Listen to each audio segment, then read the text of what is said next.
This week on the Steam Machine podcast, it's the Steamy Awards! The biannual? Cue the music.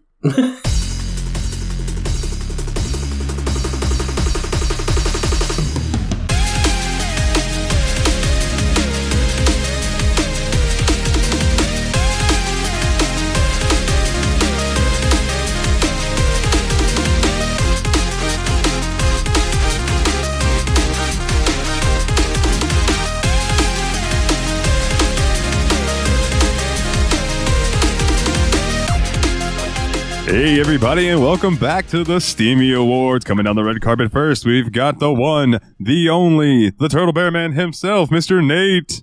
Hey, hey, hey. And following up behind him in the mink fur coat, we've got the one, the only, the Ice Brandeth Man himself. Yo, I got this dress cut just to show enough leg. Hope you like it. And you have your wonderful announcer. I'm Dalton. Hi, Dalton. Yeah! Welcome back to the Steamy Awards, man. This is our second time doing this. And hopefully this becomes like our yearly thing. Because I really do enjoy doing this fucking episode a lot. Hell yeah. This was so fun last year. I'm really looking forward to this episode. So how you guys doing today? Well, pretty good. Don't have a lot of updates since the last time we recorded. Yeah, that's why I wasn't going to ask how the week was. I was just like, how are you today? I'm good. Behind the scenes, it is basically, we're recording roughly back-to-back because some of us are traveling for the holiday season and we got some harsh weather ahead of us and all of that, so we're just trying to make sure everyone keeps on the same page. And One time Dalton's glad he's in Florida. Yeah. Yeah, man. So yeah, it's been an interesting day for me, but I'm not going to get into that here.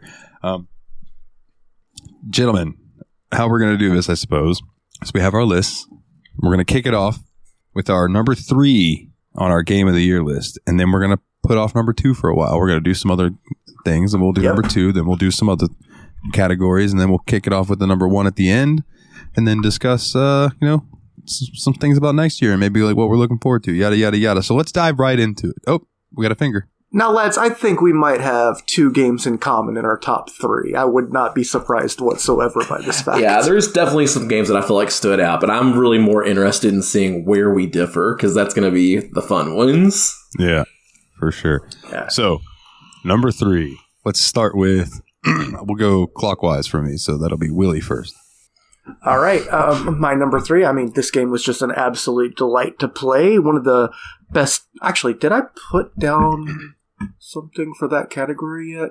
Yeah, I'm actually changing that. But I'm not going to tell you what it was now. But,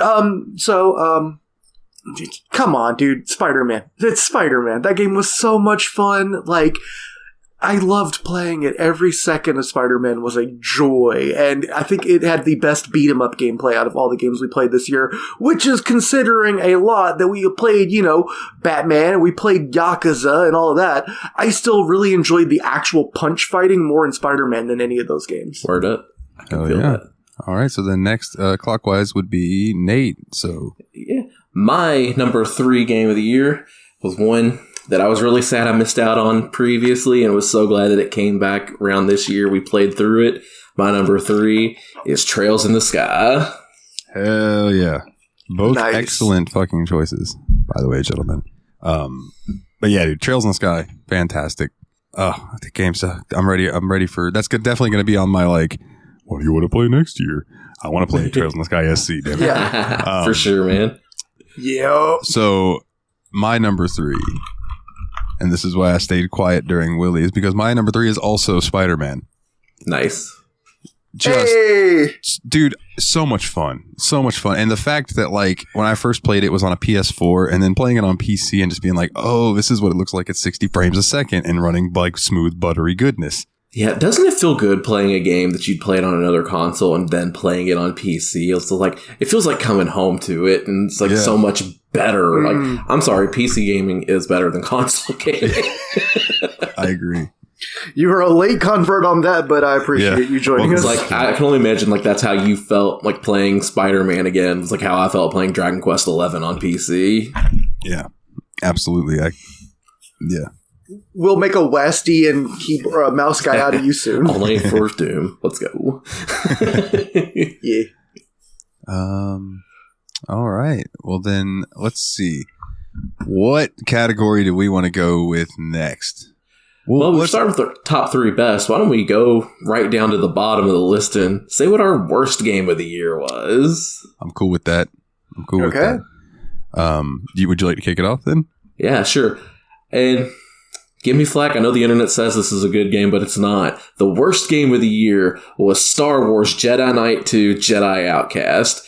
It was just subpar in every way for a first-person shooter, especially in a year where we played Half-Life. I couldn't even stick with it long enough to get to the so-called good parts, which was the lightsaber battles, because like everything else was kind of just a miserable experience for me. I'll be honest, I got to the lightsaber battles and I still wasn't really enjoying it. Yeah, I think that the people who really enjoy that game, it comes with the caveat of you need that one cheat that makes the lightsaber battles dismember people. Yeah. And then that like adds a whole other level of complexity to the combat. But the fact that that's like almost a requirement to go back to that game, I totally get where you're coming from. But even so, I feel like as a first-person shooter, it was terrible, especially when we played Half-Life so soon afterwards. And it was really obvious that anything good in that game was it wanting to be Half-Life. Yeah. All right, I'll go next one. This one will reverse the order. And my worst game of the year is the one that I thought would also be Nate's worst game of the year, but I was wrong. I'll admit that. My worst game of the year is Yoku's Island Express. Just did not enjoy that game. It was cutesy for like 20 minutes, and then after that, it was just fucking frustrating. Yeah, it was definitely a game that had good ideas, but really outstayed its welcome. Yep. That was almost exactly what I was about to say. Yeah, I like the concept of the game. I like that it exists. I didn't really like the process of playing it. Even though it did have fast travel, I would have liked it if it had, more faster travel, or like you could just turn off the pinball for a second and walk. Yeah, it was an interesting concept, and I just don't think that those two genres really meshed as well as they'd hoped they would, pinball and Metroidvania. I mean, it was a fun idea. The idea, make a Metroid pinball game is a neat idea. And we were like, how is it going to work? And it turns out the answer is not very well. I'll never fault somebody for like taking a chance on an idea that's like strange like that. You know what I mean? Because like, what if it's like a new thing? Like when they first created Dark Souls or whatever, they're like, hey, what if we created an RPG, but like instead of you guys feeling like you're powerful gods, it's like you die every 5 minutes. And they were like... Yeah, and for what it's worth for Yoku, I mean, there's some solid stuff. Like the music and art direction I thought were fantastic. It's just unfortunate it didn't come together to a great gameplay experience. Exactly. Yeah, for sure. My pick for worst game of the year is not going to be too... This is really obvious to everyone. Last year, my worst game of the year was a badly written horror game that relied too much on shock and shit. And it's going to be the same thing this year. After having Outlast hyped up to me so much... Outlast 2 just broke my heart. There was nothing pleasurable about that game. Yeah, and I'd like to apologize about that because I was hyped for Outlast 2 as well because I had never played it. But I based that on Outlast 1. And I'm not holding that against Outlast 1. I still expect to try that someday and maybe like it. I'm not going to blame Outlast 1 for the sins of its son, but holy shit, Outlast 2 was a miserable experience. And I'm glad I didn't finish it because everything you described in it just sounds like, I was just like, oh, okay. So they're just going for all the HBO fucking rated R shit to make it sound more intense than it is because they don't have the writing chops to back up the actual horror. Yeah, and I'll say that too, that like, at least from everybody that I've heard that's played both, like including you, Dalton, and Steph, Badalkin Queen, like 1 is just way better. Yeah, Steph talked about this recently. Yeah, and like I take both of you at your word on this. Like I will try this game, but like holy shit, 2 did not make a great. I hate to tell you that there's another horror game that I have that's probably going to be the same because I think the whole shtick of it is its shock value, and that is Agony Unrated. Okay, and it's supposed to be like you're journeying through hell. And it's supposedly that game's pretty fucked up, but also people were like, it's not very good. It's just fucked up. So, we'll toss that in one Halloween and see what's up with it. Just try to get like Resi 2 in next year. Oh yeah, I would love to play some Resi 2 next year, even if we don't do that for Halloween. Just do it. I love some Resident Evil. All right, Willie, would you like to choose a category? Yeah, I would actually. I know that it's right next to it on the list, and I probably should change and do like something way down the list. But I actually really liked the categories of biggest and smallest surprise, and wanted to do those next. Alrighty. So I will, especially because this actually piggybacks off of what Nathan just said. So my biggest surprise this year was how much I did not enjoy playing Jedi Outcast 2. Okay. I really, really thought it was going to be like that caliber of game. Like, I really wanted to love it. I loved the Jedi. I love Jedi Knight 2 or Jedi Knight Mysteries of the Sith back in the day. I thought it was a really fun game. This was heartbreaking. I had no fun whatsoever playing this game. All right. Nate, what about you? What was your biggest surprise? Yeah, so mine's in the opposite direction. It was a game that I expected to be all right and that I would get a little bit of fun out of. It'd been hyped up to me a lot, so I had not expected it to be able to live up to that. But goddamn was I wrong. So apologies to you, Mr. Paul Korn, because Yakuza 0 was the biggest surprise for me of the year. It blew me away in a way that I didn't expect it to, and it's now one of my top 3 favorite games of all time. So people told me that game was like a 10 out of 10 game, and I was like, okay, when people say that, it means it's an 8 out of 10 game. No, they were underselling an 11 out of 10 game. Hell yeah. Hell yeah. I can't disagree with that, but my answer is, alas, different. The biggest surprise for me this year was not just a surprise that included me, it included all 3 of us. And that surprise, gentlemen, is Midnight Mysteries 4 Haunted Houdini. Yeah, I'm going to be honest. That was... Wait, yeah, you weren't on that. That wasn't no. Haunted Houdini. That was the one Willie took off. That was the one that God damn it. played. I meant to pick, I was trying to think of the one that all 3 of us were on. Well, anyway, that genre, basically. Yeah. Who would have thought that we would enjoy that? Yeah. Fine. The one I was on was Lost Grimoires 2 Shards of Mystery. Well, you can't win them all, but like...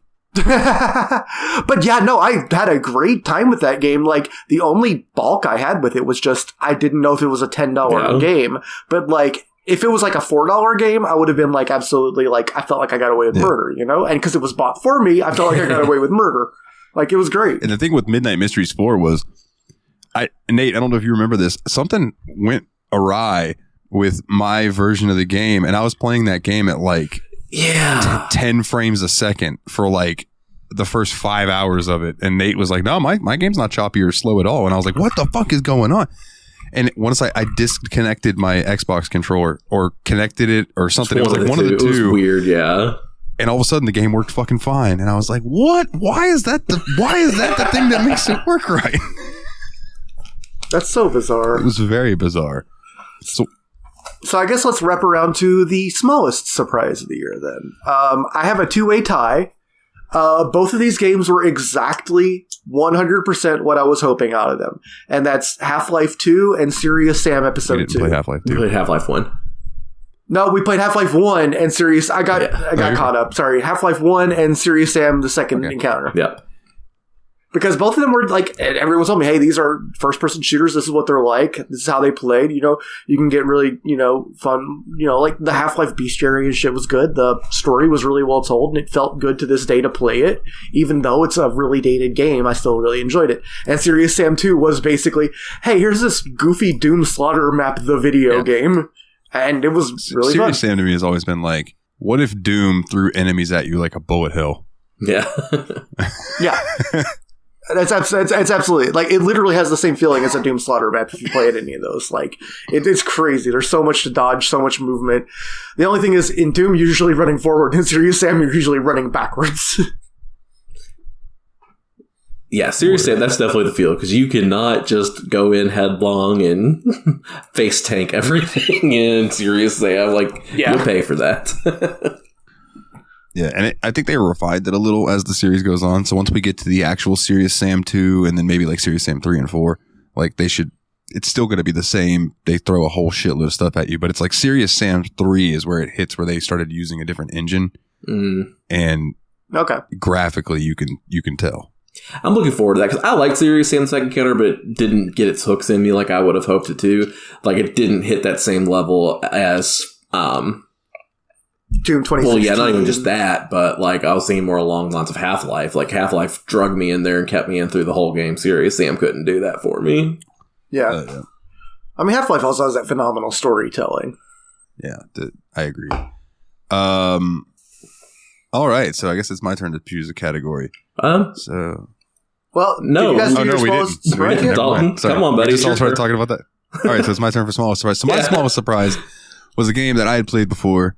I knew it was really good, and I was just like ready to hear your guys' opinions on it. And shout out to Team Retro for joining us on that episode. The smallest surprise this year for me was Kingdoms of Amalur, because I knew that game was good. Yeah. That was a very good game.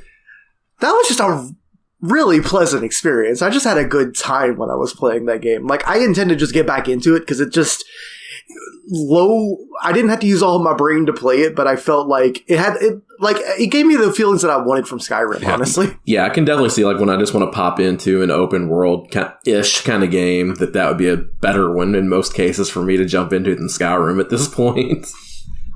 Yeah. Sure. And I still can't wait to throw some Dragon Age at you. Hell yeah. See what you think about some Dragon Age. I'm down. All right, so I guess that would mean my smallest surprise of the year was Lost Grimoires 2 Shards of Mystery, because it gave me exactly what I expected after playing Haunted Houdini. So I was just like, this is the experience that I want, and it is the experience that it delivered. So small surprise, but just good and pleasant times. I'm gonna be honest, that game was like a warm blanket. It just felt nice. I agree. So, Nate, I know you have Amazon Prime. Yeah. And you do the Twitch Prime thing, right? Yeah. Do you ever see in there where they're giving away like the legacy games? No. Or it's like the legacy browser is what it's called. It's like it's another fucking launcher. Oh, yeah, I have seen that. Dude, almost every game I've gotten from them has been like a hidden object game and things like that. I think that's Legacy's thing. So I just I snag them every now and then, and I'm like, I wonder if these are DRM free, if I can just zip these and send them to the boys while playing for the show. Hell yeah. I have a couple more hidden object games in my Steam library, so who knows, if I feel froggy and send us one week, it might happen. Yeah. I would not be opposed. I had a great experience the first time. It's the most 8 out of 10 that ever 8 out of 10, and I'm very happy with that. All right, now, Dalton, you can choose a category. All right, now. So. Is that Dr. Pepper? Diet Pepsi, sir. Oh, yeah. This one's Coke. This one's yesterday's Diet Dr. Pepper. I do love Diet Dr. Pepper. Yo, what's up, Diet Dr. Pepper? Dr. Pepper Squad. Let's go. All right, so I'm going to scroll down towards the bottom of the list. Let's go. Best value for your time and money. Now, I guess I'll kick this one off. My game is a game that I had played for years. Doesn't cost you a dime, but it's entertaining enough to keep you there playing it every now and then. So my best value for your time and your money, because all it takes is time, it takes no money, is Snood. Yeah, Snood was a delight. Now, I want to caveat that, and I'm sorry if this steps on either of your answers, and if it does, we'll talk about it when one of you brings it up. I changed this answer. This is the one answer I changed today, because I gave another award to this other game, and I didn't feel like this game deserved 2 awards. Fair. Damn. But yeah, well, I'll bring that back around when that game comes up, as to not spoil it, in case that either of you chose it for this one. But yeah, fair enough. I'll go ahead and go with mine. It was a very cheap game that I just thought was a very great, man versus game type of game to play. It was a lot of fun, good soundtrack, cool graphics. I really loved Downwell, and I think that for like a $2 or $4 game or whatever Downwell is, I got a ton of mileage out of that. Yeah, for sure. Downwell was definitely my second pick in this category, but just looking at how we were kind of defining time to money, didn't put quite as much time into it to make the money up as I did the other game that I chose. So the other game that I chose I'm shocked is not still a full priced $60 video game. I don't know how this game is $20 now, but I sunk almost 90 hours into it for the show. So this one's going to be Yakuza 0, because it's ridiculously well priced, and then the amount of time you can spend in that game, there's still a ton of shit I haven't even seen in that game. It's insane to me, like, how much you can get out of that game if you want to. And the price of that game is like $20. Really? Come on. Yeah, dude, that's a fucking steal for that amount of content. For sure. Yeah, no argument here. The only reason I didn't give it to Yakuza is because I had to start actively stopping giving myself awards to it. Yeah. I know that feeling. All right, then. So that brings it to me. Yeah. So, this is a category I thought was pretty interesting. And we'll start with you, Dalton, on this one. What was the best game that you sucked at? Oh, man. Okay. I chose a game that was great, but I couldn't play it because it made me nauseous. Because I'm a big poon. And that would be Amnesia: The Dark Descent. Yeah. Because I felt like that game deserved an award, but I couldn't feasibly give it to any of the other ones because I did not play enough of it. Yeah. But the mechanics, the fact that for some reason is the most popular TikTok we ever put up is us dropping the bombshell about the fucking mechanics of that game. Remember when we did TikToks? Oh my God, I got so mad. Yeah, Willie, you mean to tell me there's no fucking sanity mechanic in this game? Yeah, man. You remember TikTok? Yeah, remember TikTok? Pepperidge Farm remembers TikTok. So, Willie, what was your best game that you sucked at?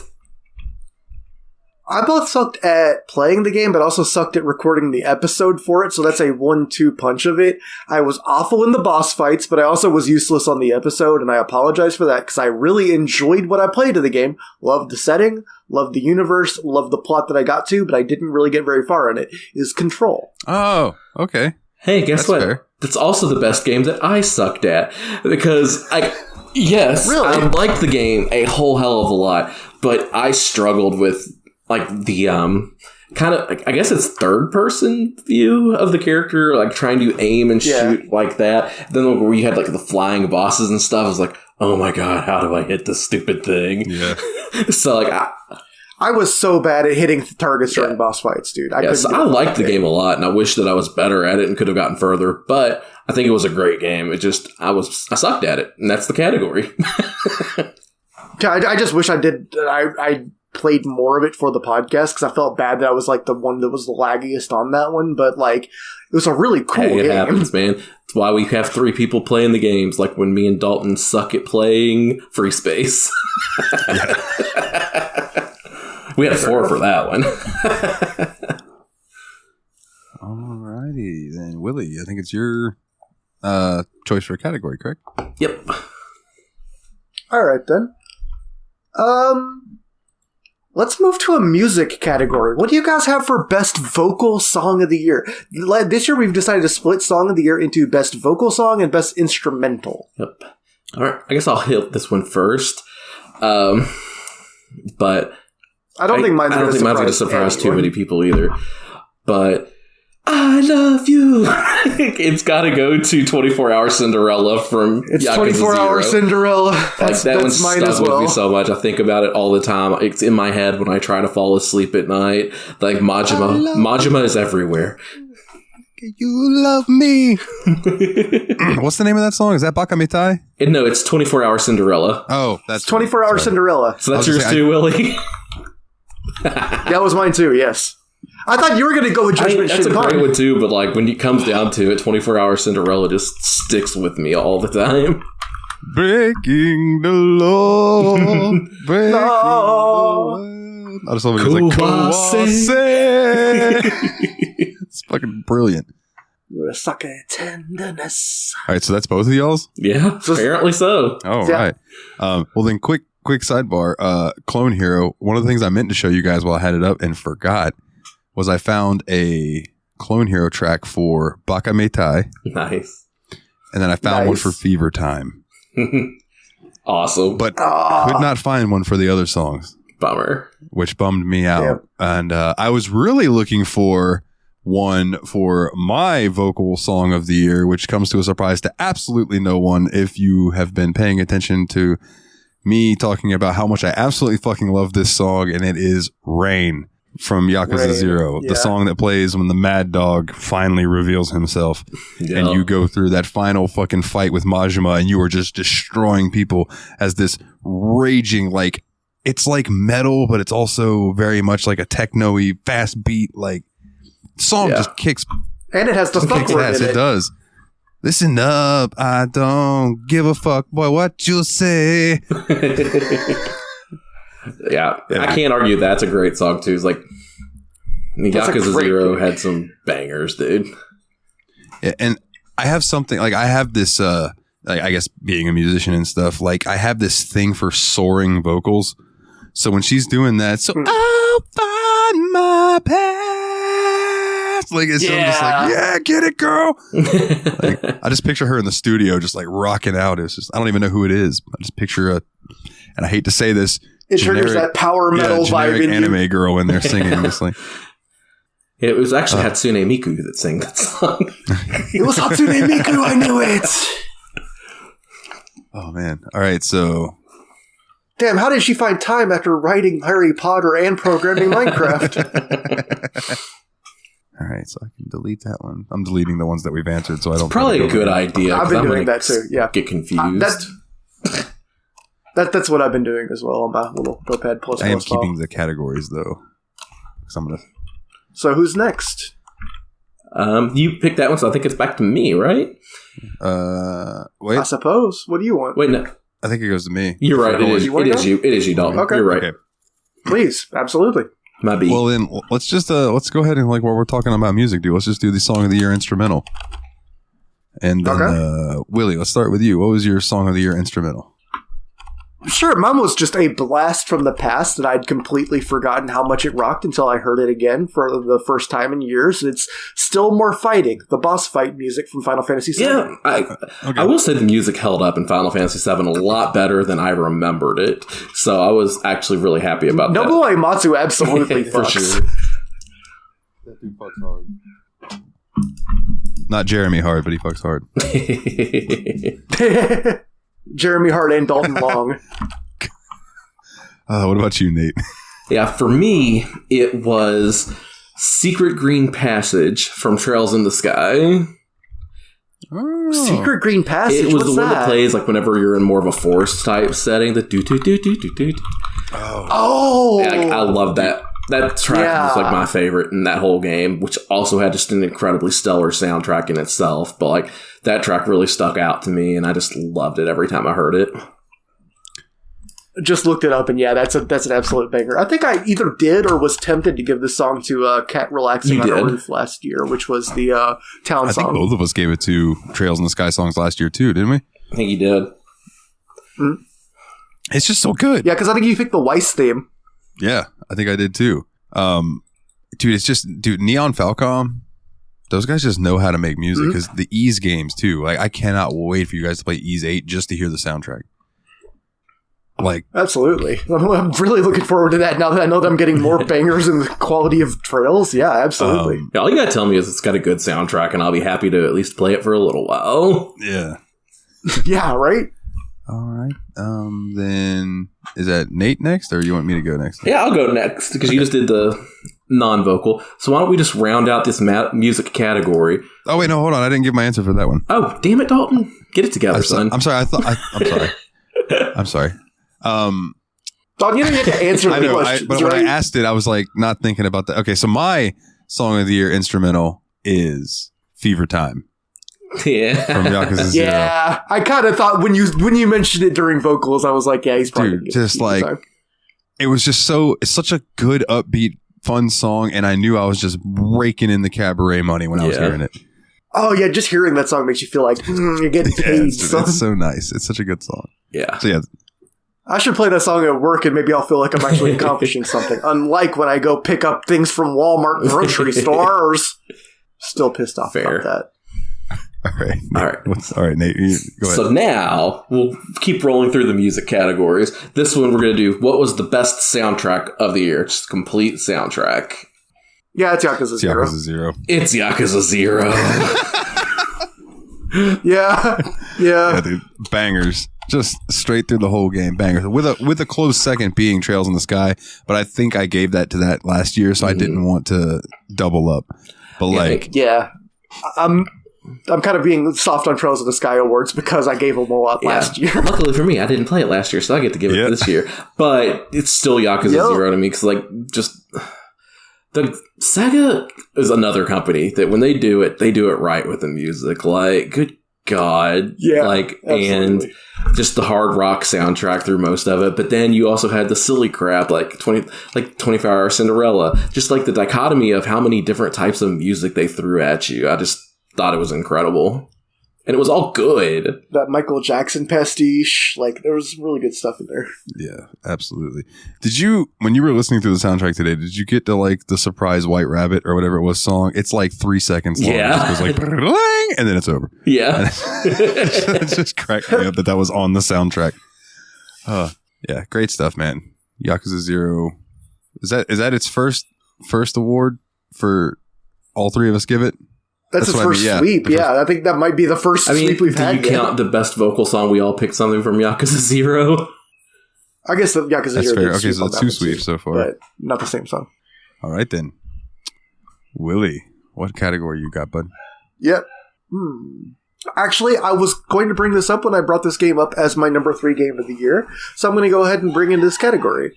How about best setting? Because good lord, did I love New York City, Manhattan in Spider-Man. Manhattan was great, dude, and swinging around it was so satisfying. Just intensely satisfying. Like, it felt so good to move around in that game. Yeah, I do not disagree there. What about you, Nate? Which was the... sorry, I got distracted for a second. What was the category? Best setting. Best setting was definitely for me, Control. Just like... the whole spook factor and just all the, like, kind of like in a government building where everything's going kind of topsy-turvy and kind of mutating in and on of itself. I just really thought that was a really unique and fun setting. And I thought there were 3 great settings in Control, too, because I loved the Bureau building itself, but I also loved the Oceanside Motel and that weird, like, subspace area where you're just walking and, like, it assembles itself as you're walking. You know what I mean? Like, all of those places were so cool. That game had a lot of really cool places. My best setting is the Federal Bureau of Control.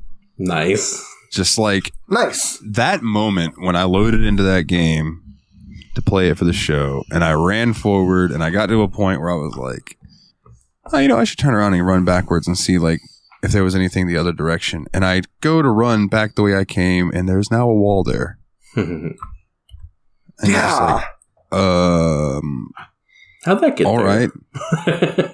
And then you turn around and you run forward past where you had like stopped, or I stopped and turned around, and then that direction takes you to the elevators, which were before behind you. It's just fucking weird, man. And I was immediately intrigued by this like setting, and it only intrigued me more from there. With my love of SCPs and things like that, I was all about this shit, and it was like X-Files come to life. It was wonderful. Yeah. I was going to say, it definitely has that very SCP meets X-Files vibe that just worked so well for it. Like, they really executed so well. I would like to see them revisit it someday. Yeah, if there was a category for games we wish got another sequel, that would... Actually, you know what? Bonus category. Games we played this year that you want to get a new sequel. Well, Control. So yours is going to be Control. You want Control 2. I want Free Space 3. All right. I wish I had time to think about this one. Yeah, I just sprung this on you. Kind of rude, my dude. No, just kidding. Without having much time to think about it, I will also go with Control, just because I think I'd like to see what they could do with it again. And maybe if they change the play style up a little bit, it might be more accessible for me. I don't know. I like it, though. Yeah. See, and my thing is, I'm just thinking about Control in Unreal 5. Ooh, because it already looks like just with ray tracing and stuff. So ridiculous. That was probably, I don't know if we have this category again this year, but like the best looking game that we played was absolutely Control. I think I'm tempted to agree. Yeah, I don't think we have that as this category, but I do. Yeah, really absolutely. Think it's a beautiful game. Yeah. Well, good. Clean sweep for Control. Control guys. Got him. All right. We're just adding new categories. It's cool. That's how we Steamy. All right. So I can now delete that. All right. And this is now mine? My choice? Yeah. Yeah. I think so. Gentlemen, sometimes it's been a long day. You just need to come home. You just need to chill. You need to kick back. What was your most relaxing game that we played this year? I think this is going to be a big surprise considering I drive a car for my job anyway, and I find the idea of living in a truck incredibly stressful, especially anything to do with backing up. But I still just found myself putting on American Truck Simulator and just chilling in American Truck Simulator, enjoying the great highways of California and Nevada and Arizona. Like, I had a great time in that thing. For me, mine was Midnight Mysteries 4 Haunted Houdini, because it was just nice to chill out. I didn't feel stressed about a damn thing, just vibing with the music and the kind of the low-key, creepy aesthetic, and just sitting back far in my chair and clicking my mouse at things. I really liked that. A low-key, creepy aesthetic is extremely where I like to live, too. Like, I might not technically look goth or whatever, but I respect the shit out of that goth shit, you know? Same girl. Same. So, speaking of same girl, same. My most relaxing game, American Truck Simulator. Born on a mountain, racing a cave, trucking and fucking is all that we crave. Let's go, Dalton. Eastbound and down. We're going to do what they say can't be done. Loaded up and trucking. Yes, sir. And it was a good time, just riding down the highway, Avoiding them smokies. Got to stay away from them smokies. Trying not to run over any alligators. Getting jump scared by tumbleweeds. Getting jump scared by tumbleweeds, apparently. 2 out of 3 of us. And hauling something that my truck was almost not powerful enough for. So, like, going up hills, I was going at like 8 miles an hour. Creeping. That's awesome. But yeah, it was a fun time, man. I had a lot of fun with it. For sure. All right. So I think that's my category now, right? All right. So the one that I want to hear what you guys think of was, keep in mind this is a different category than best story. What I want to know is which game you thought had the best writing. Best writing. I immediately knew what I was going to give this one to. Like, I don't think I've had more laughs per line any time this year than Monster Prom. Oh, okay. Yeah, Monster Prom also got this one for me as well, just because, like, everything about it was so good, and, like, I don't know if it influenced me at all that we had a really good narrator reading everything out loud for us, who didn't, but, like, I really enjoyed the writing in that game. Like, it made me chuckle, it made me happy, and I just, like, enjoyed that game in a way that I didn't think I would because of the writing. Well, hell yeah. Yeah, I'm glad it turned out that way. That's not mine, but I do agree that game was fantastic for what it was. And I keep seeing Monster Prom 3 on sale, and I'm like, I haven't played 2 yet. Oh, there's a 3 now. 2 is Monster Camp. 3 is like what's 3? I think it's Monster like a road trip or something, yeah. Okay, cool, yeah. I didn't know that was out yet. Nice. Now, I know you said there's a difference between best story and best writing, and I promise my answers are different between the two. Okay. Best writing, because it was a game that was mostly writing because there was no voice acting in it other than in the battles. But the game drew me in with the characters. I fell in love with like every fucking character I met. The fact that after every major event in the game, you can go and talk to NPCs and they will give you different dialogue based on what has happened in the world. I'm giving it the Trails in the Sky. Yeah. Fair enough. Hey, that's completely fair. Love that. Yeah. Just. There's so much dialogue in that game. It's not just the best written, it is also the most written. Yeah, the most written game for sure. Yeah. That's the award. That's a clean sweep for that game. The most words in the game. I don't know, though. King of Amalur had a lot of words, too. That's true. That's true. I mean, he did write a 10,000-year backstory for an MMO that never came to be. So. All right. Then, Willie, what is yours? You know, I like to do these pairings, so let's go ahead and do best story next as well, shall we? I think to nobody's surprise, it tugged at my heartstrings. I laughed. I cried. It's Yakuza 0. Mine is also Yakuza 0. Mine is also Yakuza 0. Yeah. Another clean sweep. That's 3. Yeah, I mean, like, it's hard to argue Yakuza 0 this year, like, because it took, like, a series that I hadn't even played before and tied up so many things together from the future, I say, games in the series. Yeah. And made it still digestible for people who hadn't played the series at all before. Like, I'm just really impressed with how much they were able to do with it. And, like, also that story was just, like you said, heart-tugging at times, hilarious at times, like, anger-inducing at times. Like, it was just so well done. Oh, yeah. Right? Like, I mean, there's just so many moments. Like, individual, like, when Nishiki points that gun at you and you're like, oh, shit. Then he just can't do it. And if you didn't cry at that, you're not a human being. Yeah, you don't have a heart that didn't pull at your heartstrings. He tried to old yell at you and he couldn't because he's such a big softie. And then we know what he gets into later and it's like, wow. And then also, fucking homeboy Lee.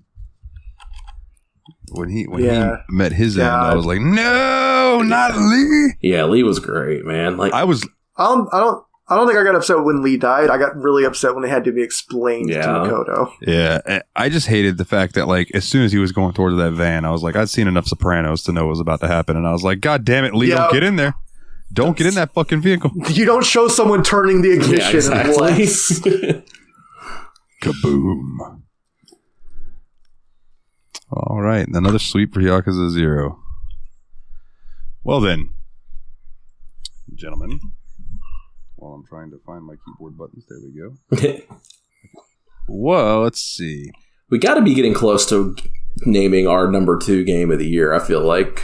Yeah, I think it's time for number 2, I think. So before I pick one, then, well, let's see. Let's do this one counterclockwise. So we'll go with Nate first. Sure. All right, my number 2 is your number 3. I went with Spider-Man Remastered for my number 2 game of the year. Like, for all the same reasons, just loved it. So much fun, just being Spider-Man zip-zapping around town. I thought it also had a really well-written story, and it was well acted by the actors in the game. Like, A+, A++. Great freaking game. Yeah, I have nothing bad to say about that game. That game was an absolute banger. I guess it probably gives away what our number 1 game is, that we're all picking different games for our number 2, but mine is Descent Free Space. Oh, all right. Like, it was a lot better than I remembered it. I remembered the story being, like, having a lot more waste in it than it did, but no, you have, like, 2 missions fighting the Vasudans, 2 missions fighting the Hammer of Light. The rest of it is all just really efficient, moving against the Shivans in the Great War, and I just had a much better time of it than I remembered. I remembered it being slow and clunky compared to Free Space 2, but I haven't played Free Space 2 in a while, so I just ended up really liking it. Like, it was just great. I even thought the tutorial was less obnoxious than I remembered. Fair. All right. My number 2. Dun dun dun. It's Control. Nice. I fucking loved that game almost enough to put it at number 1. Wow. Not quite. You have no idea how many categories Control is, like, just off of my number 1 right outside the pick top 5. Yeah. I mean, like I said, I feel like I did a bad job on that episode, but I really came out of it thinking that game was incredible. Like, it did so much successfully. Yeah, it made me want to check out that company's other games, Remedy. Like, obviously, like, growing up, I fucking loved Max Payne. And Remedy did Max Payne. But they also did Alan Wake and in those games. And so I would really like to check out Alan Wake at some point. Yeah, I've only heard good things about Alan Wake, so... I haven't thought about Alan Wake in a minute, but yeah, I'd be absolutely happy to check that out. Shout out Factory Sealed Retro Video Game Podcast. They did an episode on Alan Wake, and they spent the entire game calling it anything but Alan Wake. So they were like Alan Beefsteak, Alan Cheesecake, Alan Earthquake. Like they never called it Alan Wake, and I loved it. It was cracking me up. All right, Ellen Shake. Ellen Shake. Helen Mirren. What? I don't know. Helen Shake. Helen Mirren. All right, gentlemen, what did you think had the best turn-based combat?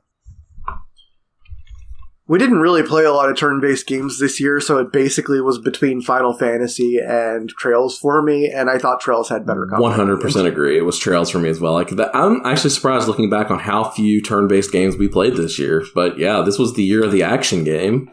You're welcome. Thank you, Dalton. You're welcome. I didn't just throw JRPGs at you all year. But yeah, I 100% agree. Trails in the Sky. I did not think I was going to like it at first. Because it's not like I'm very much like I said, as I answered in that last week's episode question, I'm like a traditional turn-based JRPG like Dragon Quest XI or Final Fantasy IX, like that kind of thing. But no, I ended up really loving the way Trails in the Sky works. And if they continue using that same system through the series, then hell yeah, I'm down. Let's go. Yeah. Same, like, at first I thought it looked like it was going to be overwhelmingly tacticsy, but at first you don't really have to use any of that tactic stuff, and I feel like it introduces stuff over the course of the game enough that you feel mastery of it by the time it did a great job easing like soft tutorial. For sure. Yeah. I totally agree. This is a clean sweep for Trails. Because it's just better than Final Fantasy. VII. Fight me. I won't fight you because I agree 100%. I won't fight you because it's not my turn yet. It has to go before me. All right. Well, then, for sure. Then I guess that goes to Nate. All right. I would pick best action combat yet, but there's a question I want to know your answer to more than I want to know that one. So, what was the best game you played not for the show? I want to get a little outside the box here. What was your favorite game that you played not for the show? Yeah, I got a couple of things in mind. I really have enjoyed Sonic Frontiers so much, even though I haven't actually finished it yet. I've loved what I've played of it. I kind of took a break from it after a little while because I wanted to play games for the show if I was going to play anything, and I get into that one headspace where I don't let myself play games for pleasure unless I'm playing something for business first. So I'm still only in World 2 of Sonic Frontiers. But so far, it's been really dope. Okay. I mean, yeah. Like, there was a few games that I played this year that were really in contention because, like, especially the end of the year kind of came out and crushed it for me. Like, earlier in the year, Pokemon Legends Arceus came out, and that game was so damn good. And then also another contender was Pokemon Scarlet because, like, despite all of its bugs and flaws, I had enjoyed the hell out of playing it. Like, and I think that's what really matters. Did you like playing the game? Yeah, that's what matters. And then the other one that also immediately came to mind for me was Sonic Frontiers because, man, they finally gave us a actually very good video game that is a Sonic game. Like, if we had played it for the podcast, like, that would be in really strong contention to win pretty much all of the gameplay. Yeah, that game has some killer music. So yeah, it's Sonic Frontiers for me too, because like it also took me by complete surprise because I was not super excited for it. When I first saw the first trailers that came out, I was like, oh, this looks jank as hell. Too good to be true, right? Well, too good to be true. And then, like, when I actually showed a gameplay trailer, it looked kind of bad. Like, the first, like, marketing for this game, when they were finally showing gameplay, they did a piss poor job on it and made it look slow, clunky, and bad. And then when you actually get into the game, it's nothing like that. So I was, like, really surprised and really happy with how that turned out. So, yeah, Sonic Frontiers for me. What if they did that on purpose? What if they did that because everybody expects, because it's a new Sonic game, they just have low expectations. So they're like, let's show alpha footage. That way, when this game actually comes out, people are blown the fuck away. Maybe. It's just a possibility. Nate, I'm kind of surprised we didn't get an honorable mention for NGU Idol, considering that seems to be the first Idol game to sink its teeth into you since... Yeah, man, I'm sucked in, but like, I would probably never consider that being like the best game I played, not for a show, like being an Idol game. I like my gameplay. Yeah. Although I was playing NGU right before we started recording this. I have some shout outs. I have shout outs to Dinkum and Pumpkin Days, because those are two games that I played with Megan and just really enjoyed playing those. Plus, Dinkum is badass. Like, that game's sweet. It's Animal Crossing on PC without the weird time limitations. Like, it's just wonderful. Okay. And you play as Australians instead of animals. Did you name your main character Adam? I did not name my character Adam, but I'm hoping to meet if I ever meet an NPC named Adam, I'm bringing him to the island. Another shout out I'm going to give. This was actually my answer until just now. But I'm going to give another shout out to WWE 2K22. Yeah. Right? Hell yeah, that My GM mode, baby. That's so fun. But every time I tried to play it with my friend Brian, the only thing that keeps us from playing a lot of it is that we're really stupid and keep hitting the cancel day button by accident over and over again. And accidentally canceling your shit. You have to go back and rebook it. Yeah, I have done that. Yo. Well, it's because we're both used to Switch controllers, and you got that game for the Xbox too. So we're hitting the wrong confirm and backup. That's so button. easy to do, man. Like me adjusting from Switch Dragon Quest 11 to PC Dragon Quest 11. Yeah. I bet. But my pick for the best game that I played, not for the show, Fire Pro Wrestling World. Nice. And dude. I put a caveat on that because I don't really actually play that game. I played it the other day to get an achievement for winning your first singles match.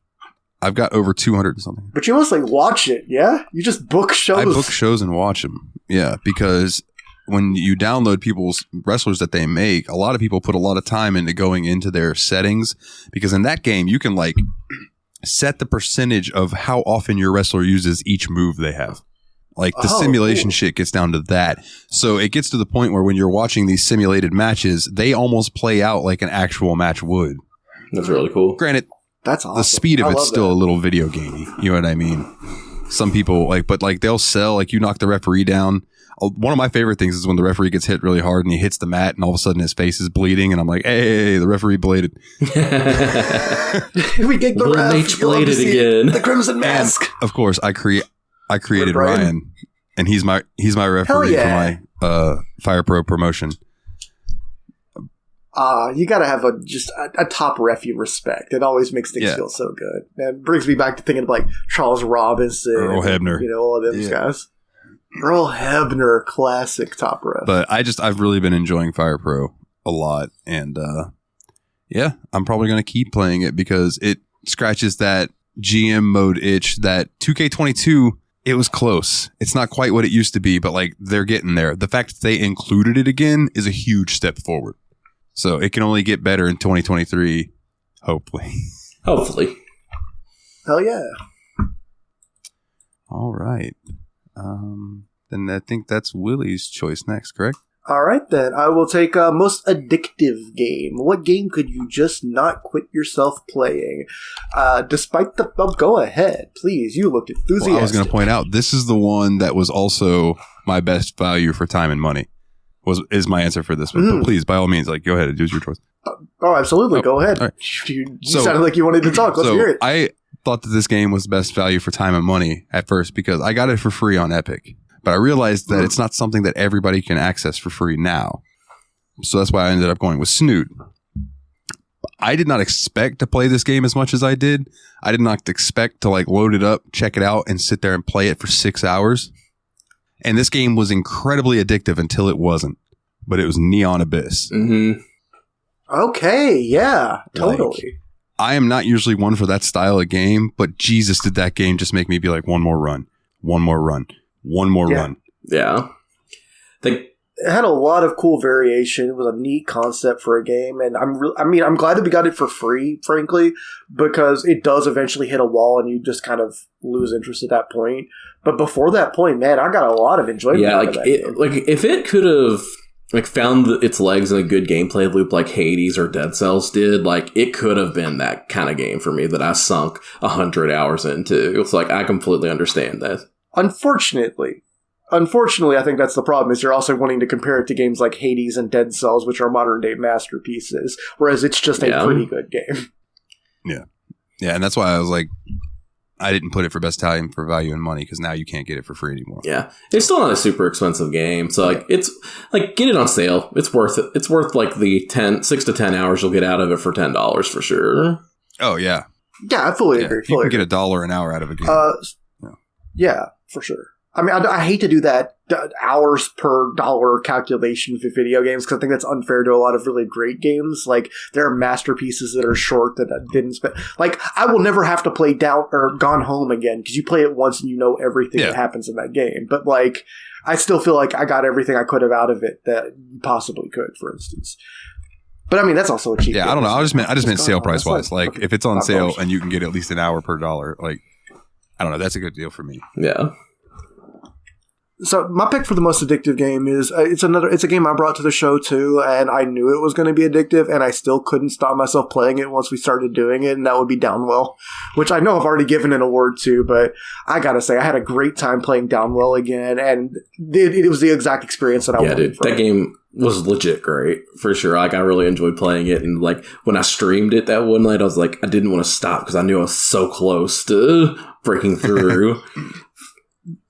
Did you know that one guy that showed up in your stream was the world record holder?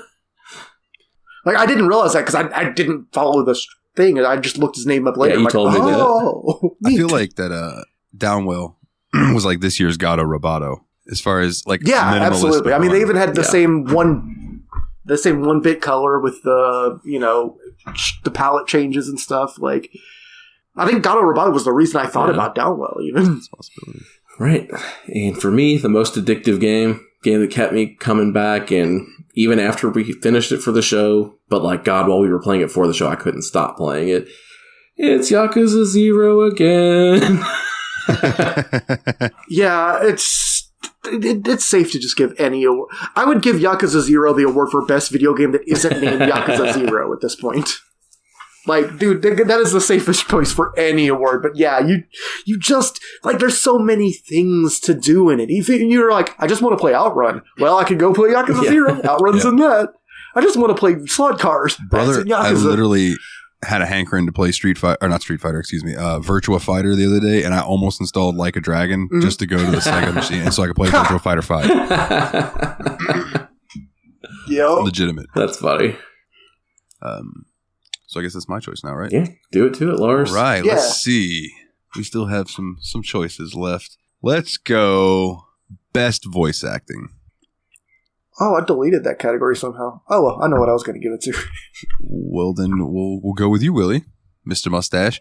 What did you think was your best voice acting game this week or this year?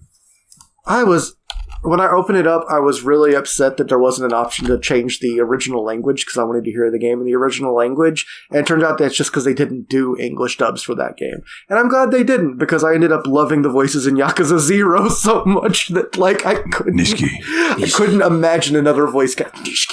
I couldn't imagine another voice cast. It's crazy. Yeah. Sure. I agree that had great voice acting. I went with a different game, however. For me, I think that the best voice acting was in Batman Arkham City.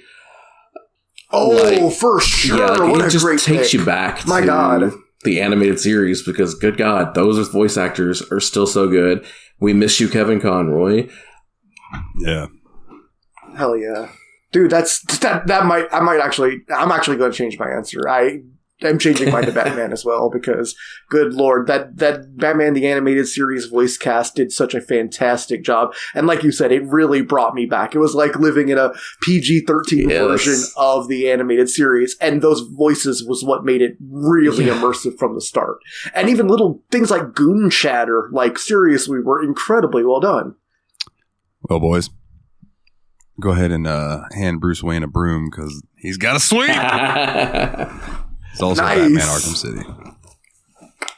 Tremendous, dude. You can't beat that. And Mark Hamill was the Joker again. Yeah.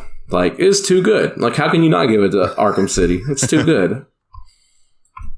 It's just perfect. It was literally just perfect. It's exactly what I wanted it to be. Yeah. In every way. All right. So let's bring it around now to... We did best turn-based combat. We never came back to best action combat. Which game did you think had the best action combat? Well, I think I hinted at this when I was talking about us playing a lot of beat-em-ups this year. But ultimately, even though it wasn't my number one beat-em-up of the year, I really did think the actual fighting in Spider-Man was so much better than even Batman and Yakuza, which is saying a lot because those games were also very meaty, satisfying fights for the most part. Like, I just felt like Spider-Man more than anything else. Yep, my best action combat is also Spider-Man Remastered. Tremendous. The fact that it just flows so well, it's like butter. And, your punches feel meaty, yet Spidey feels speedy. Yeah. Exactly. You have that agility that Batman doesn't have, for instance, but you still feel like you're really doing damage. For sure. And then when you accidentally, or not accidentally, but when you just Hurricane Rana a motherfucker, head scissors him straight into the ground. I came into the game not wanting to like it as much as I did Batman Arkham City, because I loved the combat in that so much. Because I think we did Arkham City after we'd done Yakuza 0. I was like, oh man, the combat in this is so much better than in Yakuza. And then we go into Spider-Man and I'm just like, this can't be as good. I'm not going to let it be as good. I like Batman. Started playing Spider-Man for 2 hours, fuck, this is way better. So yeah, it's Spider-Man. It's a Spider-Man suite for sure. Hell yeah. It's funny because I do remember specifically being like, be prepared when we get to Spider-Man, because they changed the button that you need to hit to block enemies. That is it's Y in Batman, and I think it's B in Spider-Man, and it's just that takes some brain power to remember. It's okay, don't just instinctively go and start hitting Y because you're gonna get fucked up. Alrighty then. Willie, you are up, my good sir. We are creeping down the list. Okay. Yeah, I think at this point we can pretty much just start rounding it out, because I think that we have 3 categories left. Games that we're going to get to in 2023, which I think comes after the list usually. And then the games of the year. Peeps after that. And from the peeps, yes, true. All right, well, let's just go ahead and pop best hero and best villain. All right. I know I'm only supposed to pick one, but yeah, it's a pair. It's obviously a pair, right? My best hero is... My best hero may surprise you, because it's not who I would have given it to, because I think I gave it to him last year. Did I give Kiryu the best hero? How could you have given it to him last year when we played? No, because we didn't play this year.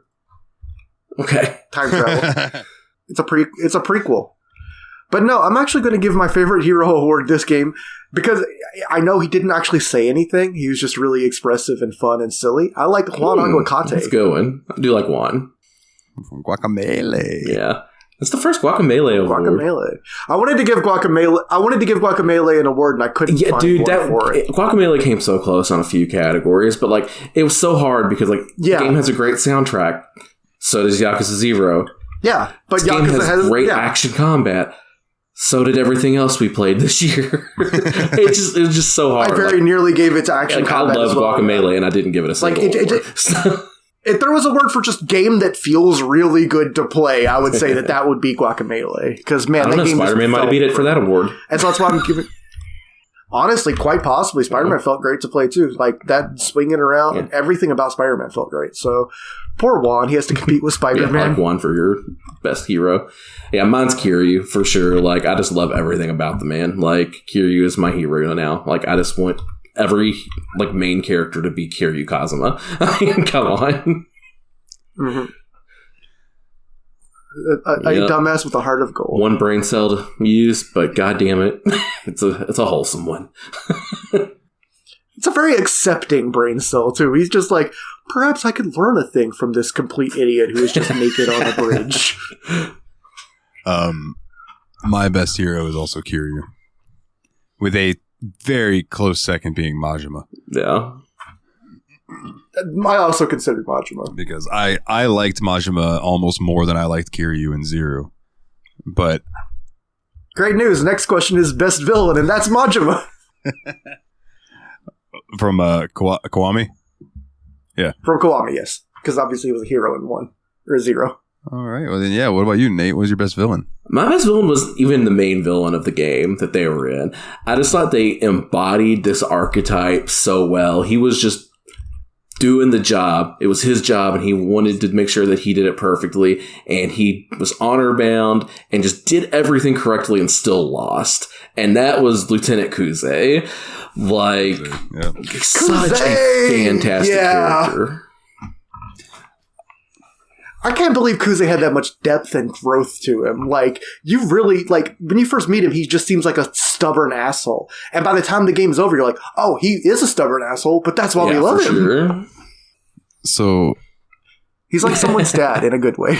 I had a tie for this, but since you went with Kuze, which was one of my ties, I'll go with my other answer, because you just said everything that I could have said about Kuze. I have 2 words for you for my best villain. You knew. You knew! Doc Ock, man. Yeah. Ooh. Dude, that scene is... I got goosebumps right now. That scene when they're on that side of that building and Spider-Man, or Peter realizes that Doc Ock knew he was fucking Spider-Man the whole time. And now he just doesn't give a shit because he's let that machine take him over and make him different than he was. And it's just... Dude, what a wild ride the end of Spider-Man ended up being. Yeah, dude. So good. Like how many good stories in action games did we play this year? Like, holy shit. Yeah. It's saying something that we played Batman this year, and it's not even getting almost any awards. Yeah. Like, it's one of the best games of all time, and yet it's number 3 in its class for this year. It's wild, yeah. And then I guess that just leaves one category, so it doesn't matter really who picks it. Is most fun. What is the game that you had the most fun with? Yeah, for me, the most fun was swinging around Manhattan. The most fun game ended up being Spider-Man. Just like a ball from beginning to end. Just great time. That is also what I have. I just absolutely adored every second of Spider-Man. Like, it's just such a fun game. It is exactly what... Like, you couldn't ask for that game. Like, it shouldn't be that good. It feels so perfect. I'm not going to give it it's not a clean sweep. Ooh. It's not a clean sweep. Because of my love of simulation and watching numbers go up, the most fun that I had was playing Cabaret in Yakuza 0, dude. That's fair. All right. Yakuza 0 is my answer because it was like, do I want to go fight in a fucking underground fighting tournament? I'd go do that. Do I want to go sell some girls to some lonely men? I can do that. Do I just want to go get hammered? I can do that. Do I want to go find a really big, beefy dude and try to beat him up and take all his money? I can do that. You ever wanted to punch a dude wearing a golden suit? You can do that. It's just...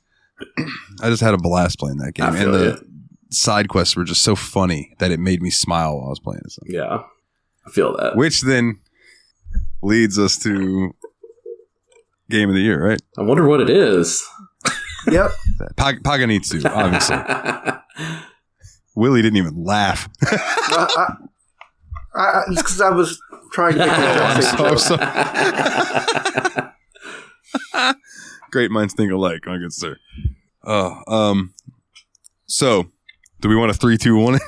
I mean, good luck lining that up on the Discord to the Audacity recording. Oh yeah, no, fuck that. Okay, so we're all in agreement then. It is Kerbal Space Program, Planet Coaster, which won no awards this year, despite being really good, and Planet Coaster also really good. We played a lot of great games this year that we just didn't end up. We don't have a category for best to. Simulation, so.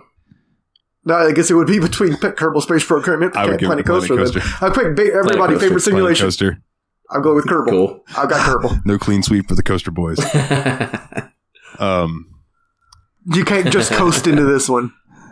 But yes, the game of the year, as everyone knows, is Yakuza 0. This is maybe the best video game we've ever played in our lives. Holy shit, this game is incredible. I cannot recommend it enough. Yeah. Drop what you're doing, stop listening to us, and go play Yakuza, idiot. It's the greatest game. It's the best. It's just the best video game. It's freaking period. incredible. Like, I don't know how much more we can say about it than we already have through the course of all the awards it's won this year. Yeah, for sure. I knew I would like this game.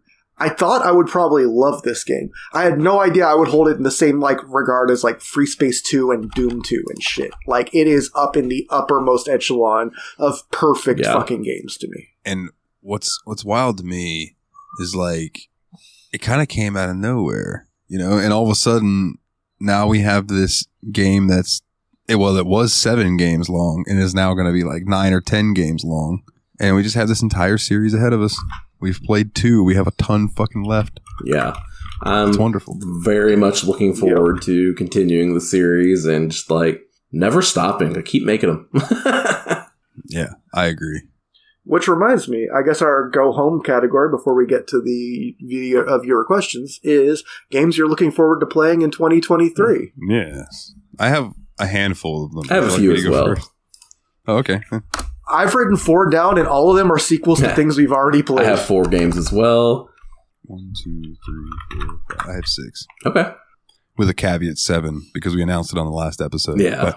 But, Yeah. Okay. Yeah, I'm looking forward to that too, sure. but we already know we're doing it. So yeah. So do we all have Yakuza Kiwami 2 written down as games? We all have Yakuza Kiwami 2. I don't. No, because I knew both of you would write it down. I wrote both Kiwami 2 and also Like a Dragon Ishin. Yeah, now Ishin. That's going to be sweet. Yeah. No, I wrote down games that I don't think either of you would pick. Yeah. So these would be like games that I'll pick eventually, possibly. For sure. My other two then are Trolls SC, obviously. I think Nate Marley also has that one. I didn't write down single Trolls RPG. SC. Sorry, guys. Oh, man. And my other one is obviously Free Space 2. I can't wait to play that. That's going to be a blast. Hopefully you guys can... now we have the installation worked out. We want to, run it all last minute. We can actually get the full game played through for the most part. Yeah. For sure. For me, I have Sonic Generations on the list. I'm going to make... That's going to be a host pick one week because I think that's going to be a really fun one for all of us to play through. Yeah, dude, absolutely. Holy shit. I want to get Doom 64 in next year. Nice. I have thought about picking that occasionally, but haven't. I have Resident Evil 2 down. I really want to play that for the show. All of these make me very happy. Yeah. And then I guess your fourth would be Kiwami too. Yeah. Okay. Yeah. Mine. Dude, Kiwami 2 has been argued to be the best game in the series by people, so I'm looking forward to that. I didn't realize that.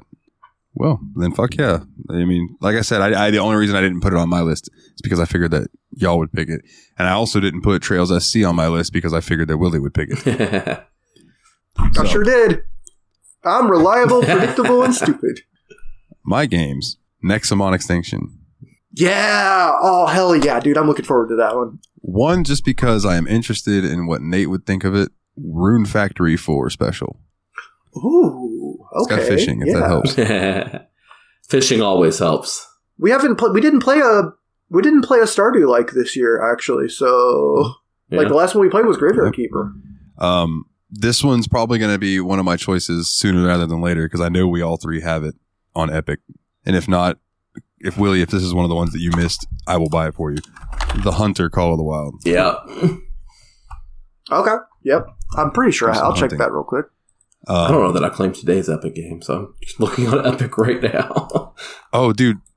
Yeah, today's I'm also doing... is pretty cool. It's like a Lego game. Yeah, I didn't claim it yet. I need to do that right now. No, I got it already. Yep. The animation style is really cool looking. You said you do have the Hunter?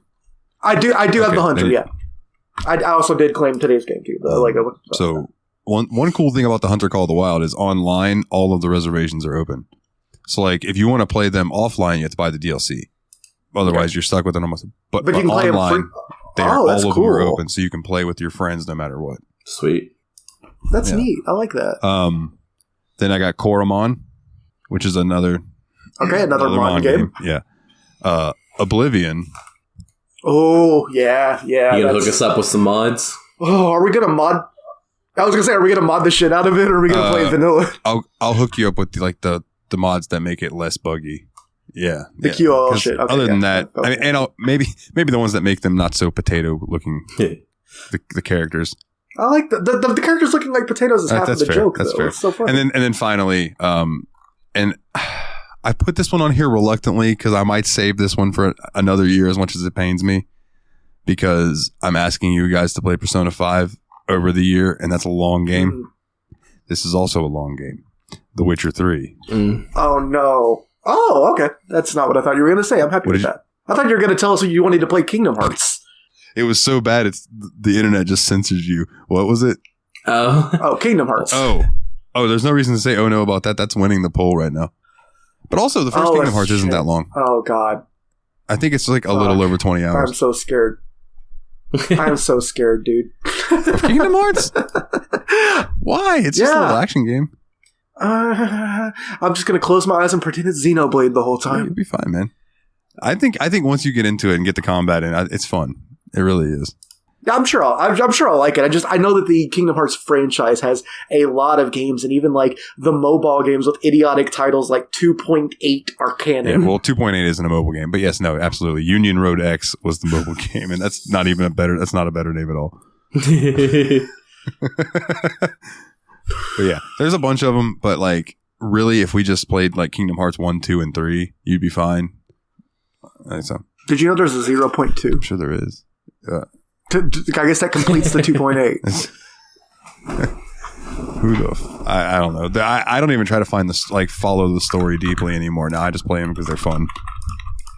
Especially because Kingdom Hearts 3 is a beautiful game to look at. And I can't wait to play that on PC because I played that shit on PS4 and I bet it's buttery smooth and beautiful on PC. 0.2 is part of 2.8. Kingdom Hearts 0.2 Birth by Sleep, a Fragmentary Passage is one of 3 releases that are part of the Kingdom Hearts HD 2.8 Final Chapter Prologue. Yeah. Every word of that pained me. Hold on, I'm going to look up. Final Chapter Prologue? Oh, yeah, that was they like released something to hype up the Kingdom Hearts 3 because it wasn't quite like ready to come out yet. Yeah, that's 2.8. Kingdom Hearts. How long is the first Kingdom Hearts? 28 and a half hours. That's not bad. That's still withable. Wait, 2.8 hours? 28 and a half hours. 2.8? Final Chapter Prologue? I got you. Birth by Sleep, Fragmentary Passage. What are these titles? What's the one that's like an improper fraction that is unreduced? 351 over 6 days or something. 358 over 2 days. That's actually condensed to a movie these days. Like there's like 2 of the Kingdom Hearts games that they just took them and instead of like trying to remaster the games, they just took all the cutscenes, upscaled and remastered the cutscenes and released them as movies. Square Enix, everybody. Dalton. Why do you do this to me? Because Kingdom Hearts is fun, man. And the fans I believe will that Kingdom Hearts is fun. I just cannot believe these titles. Although my favorite of the Kingdom Hearts titles is Dream Drop Distance because that's D 3D and it was the game for the 3DS. It was in 3D. Oh, that's cute. Yeah, that's cute. I like that. That's cute. I like when games are like whatever Advance or whatever 64 or whatever, or like how Dawn of Sorrow was the first DS Castlevania because Dawn of Sorrow DS. Oh yeah, I never put that together. So we only had a couple entries for the favorite moment of the year from the fans, so I figured we'll just throw them in before we get to the questions. Okay. Jeremy's favorite moment was when Jezza guest hosted. He said that was easily the best episode of the Steam Machine podcast ever. Who? I wasn't there. Who? I don't listen to the episodes I'm not on. What are you talking about? And then Kana said Yakuza 0. Another award for Yakuza 0 was a good episode and actually got me to buy the game even though my potato of a computer at the time could barely run it. But hopefully Kana's new computer will be able to run it. Especially since we just spent this entire episode hyping it up again. So. Yeah. Yeah, I know. My mouth tastes like Yakuza 0 right now. Yakisoba or what? It tastes like yakisoba, yeah. So, Nate, do you have the questions in the notes? I don't have the notes. I do. Okay. So, I'll roll through these. Our first one comes in from our boy, Brian414, the historian of TSMP Productions. Yeah. Thank you for this. He wants to know, which one of you is the steamiest boy? And that's Dalton. Probably me. I take really hot showers, but yeah, it's probably Dalton. That's probably me. I mean, he's been doing the steamy thing for almost 3 years now, so that's more than any of us can say. Jesus Christ, yeah, in June it'll be 3 years. Fucking A, where's the time go? That's why my brother sent me this new mic, because he said he admired my gusto sticking with it. Yeah. I'm like, oh, thank you, Christopher. All right. Damn, imagine having a brother that sends you things. Just kidding. Nathan helps out. Thank you, Nathan. Alrighty then. Our next one comes in from Dane, who wants to know, what game are you most dreading the prospect of having to play in 2023? I think I know Willie's answer. I think I can guess. I'm a little scared of Kingdom Hearts. I'm not going to lie. I'm a little bit scared. It's just that I know that it's the tip of the iceberg game, and when we first get into it, it's just going to be Goofy and Sora fighting against Jack Skellington or whatever. Later on, it gets really... Just don't pay attention to those parts, so just play the game. I'm not planning on getting story sucked in on that one. Yeah.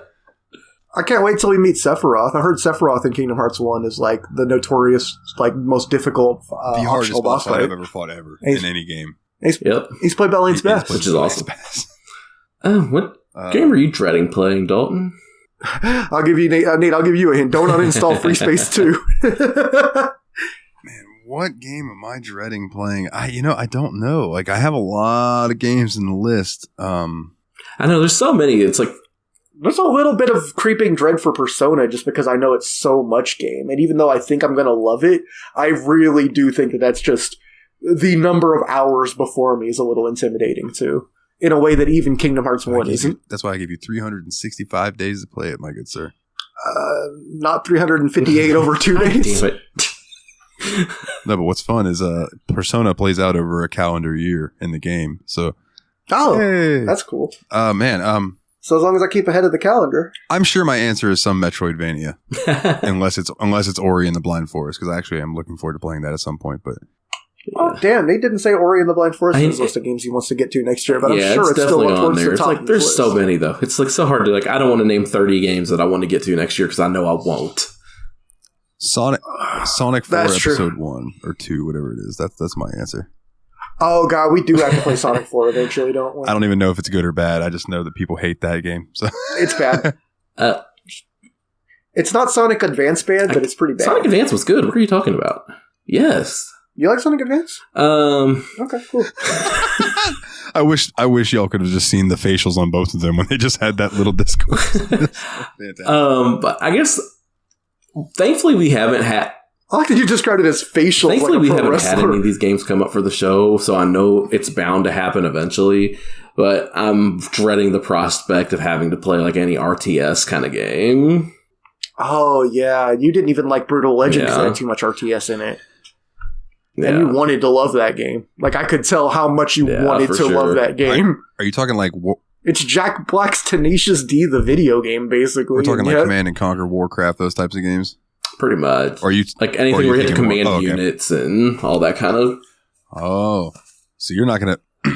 Man, I'm interested to see how you're going to be with XCOM. I'm going to hate it. I'm going to absolutely fucking hate it. At least XCOM isn't real time, though, right? Yeah. So at least it is that. But it's also famous for being one of those games that's like, you have a 90% chance of hitting. You miss. Yeah. Like, you hate yourself for that. Math becomes a lie in that game. Create, like, say you could create you, me, Willie, and everybody, and we might show up in the pool of people that you can bring into your squad, and then you can have a squad with us in there, but if we die, we die. Yeah. And then we're gone. And, so that's the thing with XCOM is getting attached to your squad mates and then accidentally fucking up in a battle and then losing them and then you having to deal with that. Like, they're not going to be there anymore and shit. But yeah, I figured that was going to be your answer was XCOM. So when you said RTS, I was like, I'll lump XCOM in with that. Yeah. Just RTS or any kind of basic strategy. Like, I just don't like strategy games. Like, even Final Fantasy Tactics was too much for me. I'm just like, this isn't fun. I'm surprised you got as much as you did out of Trails then, considering it looks like Final Fantasy Tactics when you first go into combat. You know, the fact that you like Trails gives me hope that you will probably at least somewhat enjoy Disgaea. Yeah, I feel like you could be booted in, like maybe something like a Advanced Wars or Fire Emblem or something actually might be because they're way more RPG than tactical, but they just still have that grid-based combat.